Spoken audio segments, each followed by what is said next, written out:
ہم دشمنوں اور پاکستان دشمنوں نے آج پھر پاکستان کو نشانہ بنایا. لاہور کو دہشت گردی کا نشانہ بنایا گیا. تحقیقات تو جاری ہیں لیکن شواہد کسی بیرونی ہاتھ کی طرف اشارہ کر رہے ہیں. دھماکے کے مقام پر ایک گڑھا پڑ گیا اور مقام کے نزدیک ایک تباہ شدہ گاڑی اور موٹر سائیکل بھی کھڑے پائے گئے.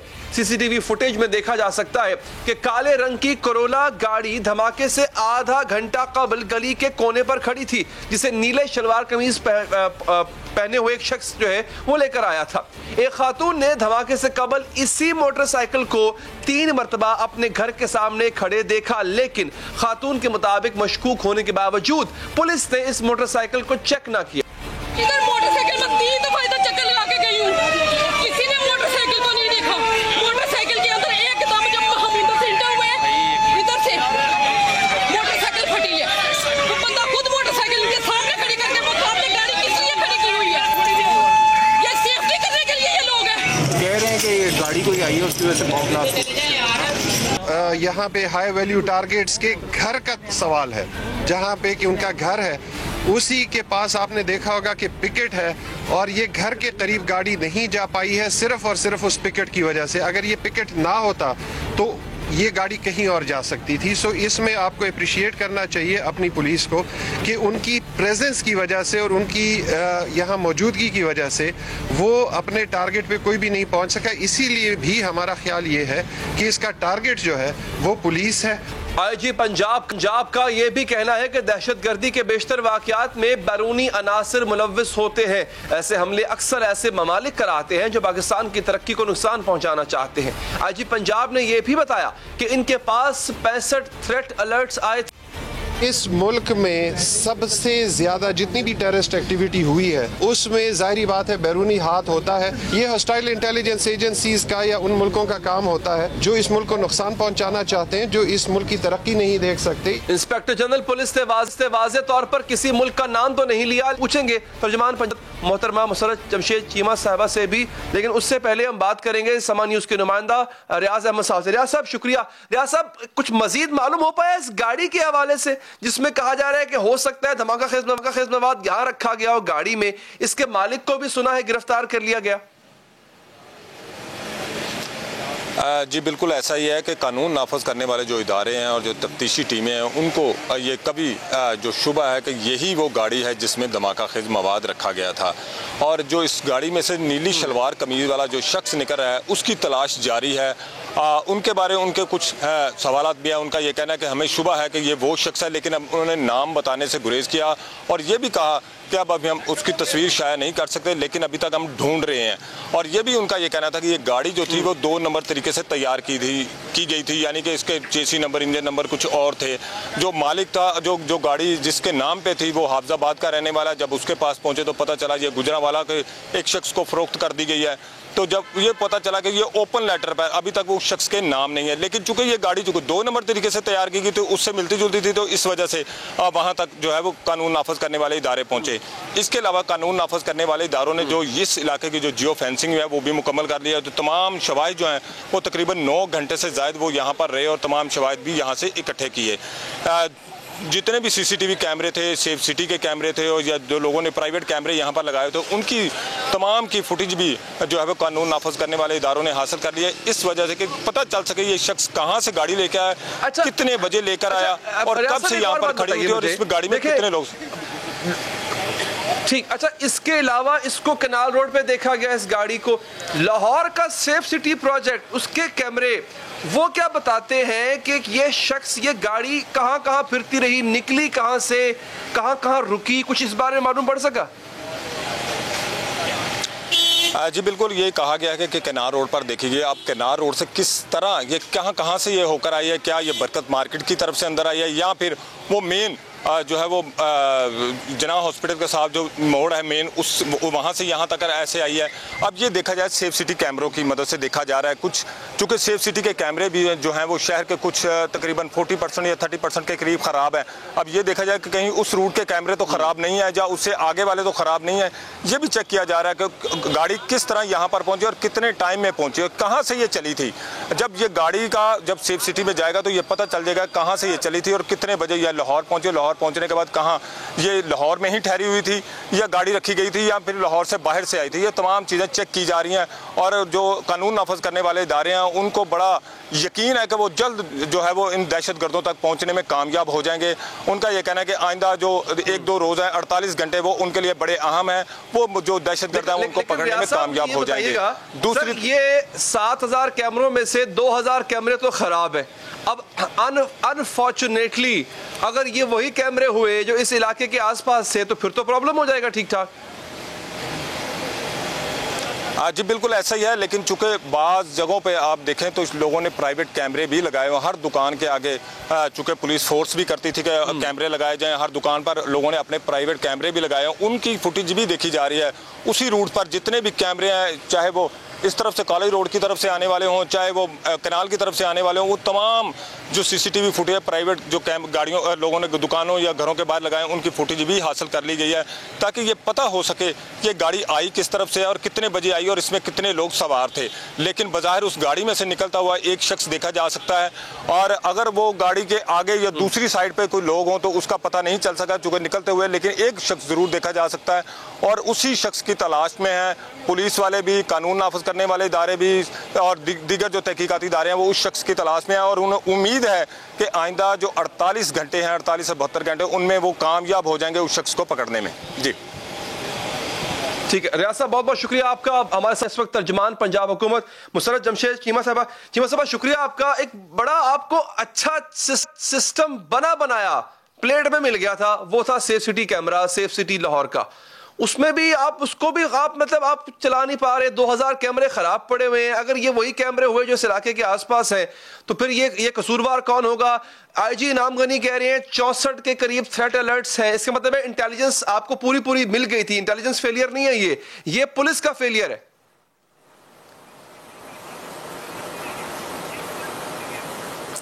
بسم اللہ الرحمن الرحیم. بہت شکریہ.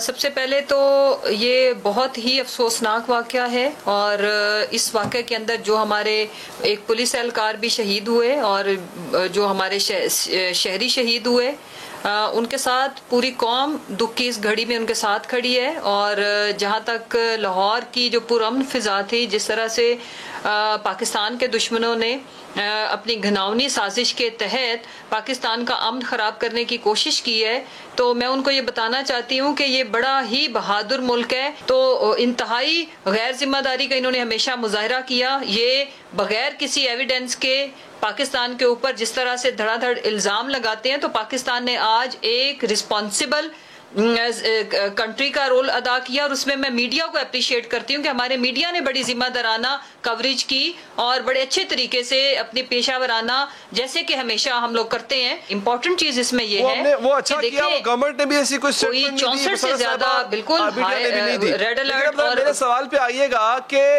یہ کیا وجہ تھی؟ ایک تو تھریٹ الرٹس کے اوپر آئیے گا اور دوسرا یہ سیف سٹی وہ پروجیکٹ جو آپ کو بنایا مل گیا مسرت صاحبہ, اس کے بھی 2000 کیمرے خراب پڑے ہیں, وہ کیوں نہیں ٹھیک کروا رہے جب اتنی تھریٹ الرٹس ہیں؟ تو جی میں عرض کرتی ہوں, جی تھریٹ الرٹس بالکل تھی اور آپ یہ بھی ذہن میں رکھیں کہ جب 64 تھریٹ الرٹس تھیں اور اس میں ایک واقعے کا ہونا اور وہ اپنے جو ہائی ویلیو ٹارگٹ تھے, آئی ایگری ود انعام غنی صاحب کہ اس کو وہ ٹارگٹ نہیں کر سکے اور مایوسی کے عالم میں انہوں نے پولیس کو ٹارگٹ کیا. تو اس وقت ہمیں پولیس کو سپورٹ کرنا ہے. یہ پولیس کی نااہلی ہم اس کو کسی صورت بھی نہیں کہہ سکتے. جہاں ان کی کمیاں کوتاہیاں ہوتی ہیں ہم لوگ خود ان کو آنر آ کے کرٹیسائز بھی کرتے ہیں اور ان کی ان چیزوں کے اوپر ایکشن بھی لیے جاتے ہیں. لیکن آج کے واقعے کو ان کی نااہلی قرار دینا میرا خیال ہے انتہائی نا انصافی اور نامناسب بات ہے. نہیں, میں کسی بھی طرح سے ہمارے پولیس کے جوانوں کی حوصلہ شکنی نہیں کروں گا. میں یہ نہیں کہوں گا کہ انہوں نے جان دی ہے, وہ بڑی بہادری کا کام ہے, اس میں کوئی شک نہیں ہے. میں عرض کر لوں, ہم سے یہ سوال پوچھا جاتا ہے, جی میری عرض سن لینا, انعام غنی صاحب سے بھی یہ بہت ہی کیٹیگوریکلی سوال پوچھا گیا تو انہوں نے اس کا جواب دیا کہ دیکھیں ان کی رہائش تو وہیں پہ ہے. جب اس طرح کا سوال, میرا تو یہ خیال ہے کہ کسی کا نام لے کے میڈیا کے اوپر اس طرح سے سوال بھی نہیں اٹھانا تھا کہ کوئی اور بھی اس چیز کا فائدہ اٹھا سکتا ہے. لیکن بہرحال یہ اتنا بڑا سانیہ ہے تو آف کورس کچھ چینلز نے ذمہ داری کا مظاہرہ کیا, انہوں نے نام نہیں دیا, میں نہیں کہہ رہا. اوکے, بٹ یہ ہائی ویلیو ٹارگٹ کا ذکر خود آئی جی پنجاب نے کیا ہے. جی بالکل، لیکن ان سے سوال کیا گیا تھا جو میں عرض کر رہی ہوں. اب آگے ہم آگے بڑھتے ہیں. اچھا، اب امپورٹنٹ چیز یہ ہے کہ ہمارا جو پروجیکٹ ہے وہ انتہائی سوال تو کرنا بنتا ہے نا. اب کوئی جا کے لاہور کی گلیوں میں ایسے تو بم نہیں پھوڑے گا، اس کا کوئی ٹارگیٹ تو ہوگا.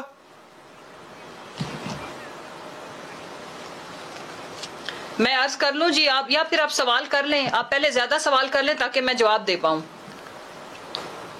بات سے ہی بات نکلتی ہے نا. چلے آپ مکمل کر لیں جی.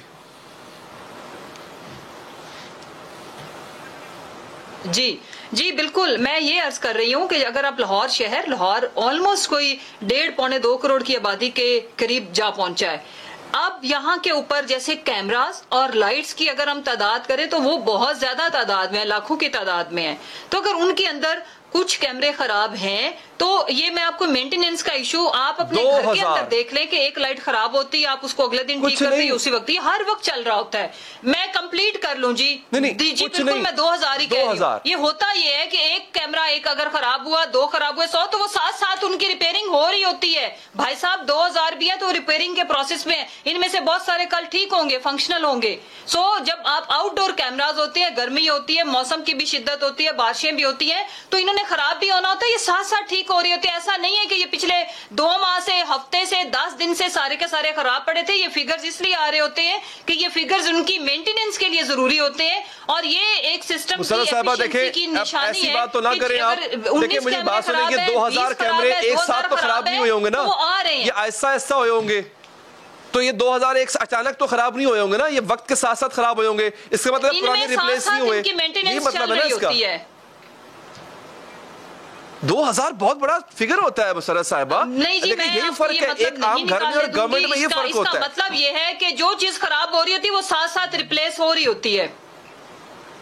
دیکھیں میں یہ کہہ رہی ہوں کہ جو کیمرے خراب ہو رہے ہیں وہ ساتھ ٹھیک بھی ہو رہے ہوتے ہیں. اور اتنا بڑا شہر ہے، سمپلیفائی گورنمنٹ کیوں کرتی ہے؟ 7,500 میں سے 2000 کیمروں کا خراب ہونا یہ آپ کے لیے معمول کی بات ہے؟ آپ کے لیے معمول کی بات ہے مسرت صاحبہ؟ اسلام آباد میں ایک ایس پی اغوا ہو جاتا ہے اور کیمرے خراب ہیں وہاں پہ، آپ کو پتہ نہیں چلتا ایس پی کہاں گیا ہمارا. چلے آپ بولیں. میں یہ کہہ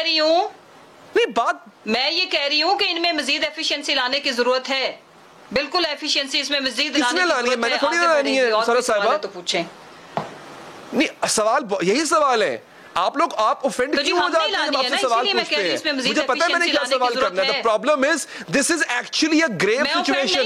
2000 کیمروں کا خراب ہونا. اچھا نہیں لگتا کہ آپ میری بات کے بیچ میں ایک فکرہ پوچھتے ہیں، میں ایک لفظ بولتی ہوں، آپ بول پڑتے ہیں. میں اوفینڈ بالکل نہیں ہو رہی، آپ پوچھیں سوال. میں آپ کو عرض کر رہی ہوں کہ طریقہ ہوتا ہے، آپ سوال کریں، اس کا جواب دیں، اور اگر آپ اس کا جواب نہیں لینا تو پھر اگلا سوال کر رہے ہیں. نہیں، ہمیں جواب لینے کی، ہم گفتگو کر رہے ہیں، اور گفتگو میں بات سے بات نکلتی ہے. جی بات سے بات نکلتی ہے. میرا عرض یہ کر رہا ہوں کہ آپ کو نہیں لگتا کہ ہمیں اس میں ڈیفینیٹلی امپروومنٹ کی ضرورت ہے؟ جی بٹ اگین اس میں ان رسپانسبل لوگوں کو پوچھ گچھ ہونی چاہیے کہ بھیا یہ کیوں 2000 خراب ہے، آپ کیا کر رہے تھے؟ جو بھی رسپانسبل ہے اس کا کم سے کم اس سے پوچھے تو صحیح. اب میں اس کا جواب دوں. جی میں آپ سے ایگری کرتی ہوں کہ آپ کو کس نے کہا کہ رسپانسیبل کو پوچھا نہیں جائے گا. میں کمپلیٹ اسی لیے میں کہہ رہی ہوں مجھے کمپلیٹ کرنے دیں. میں آپ کے چینل پہ یہ بات کرنا چاہتی ہوں کہ جو بھی اس کے رسپانسیبل ہوں گے اس میں دیکھا جائے گا کہ کون سا کیمرہ کتنی دیر سے خراب تھا. اس کی رپورٹ بنے گی. سی ایم صاحب نے اس کا نوٹس لیا ہوا ہے، وہ پوچھیں گے، ایک ایک بات ہم عوام کے سامنے لائیں گے. اگر اس میں کسی کی لاپرواہی یا کوتاہی ہوئی تو ان کی سزا بھگتنی پڑے گی. یہ تو بات ہی نہیں ہے نا، یہ تو ایسا تو ہرگز نہیں ہے. لیکن مینٹیننس کا ایشو رہتا ہے اور یہ اس کو مزید اس میں ایفیشنسی لانے کی ضرورت ہے. اور یہ واقعہ ایک آئی اوپنر ہے. اس میں جہاں بھی اگر کوئی لیپسز ہیں تو ان کو کنٹرول اور کور کیا جائے گا. یہ میں کمپلیٹ اس لیے کہہ رہی تھی مجھے کمپلیٹ کرنے دیں. چل بالکل ٹھیک. بہت بہت شکریہ ترجمان پنجاب حکومت صاحبہ آپ کے قیمتی وقت کا. ناظرین یہاں پر ایک وقفہ لیتے ہیں اور وقفے کے بعد پنجاب میں سیاسی میدان میں بھی بڑی عجیب ہلچل چل رہی ہے. کچھ ایسی صف بندیاں ہو رہی ہیں جس سے لگتا ہے کہ شاید Punjab government, P T I کی پنجاب گورنمنٹ خطرے میں پڑ سکتی ہیں. ان ملاقاتوں کا حوالہ آپ کو بتائیں گے، کچھ اندر کی خبریں بھی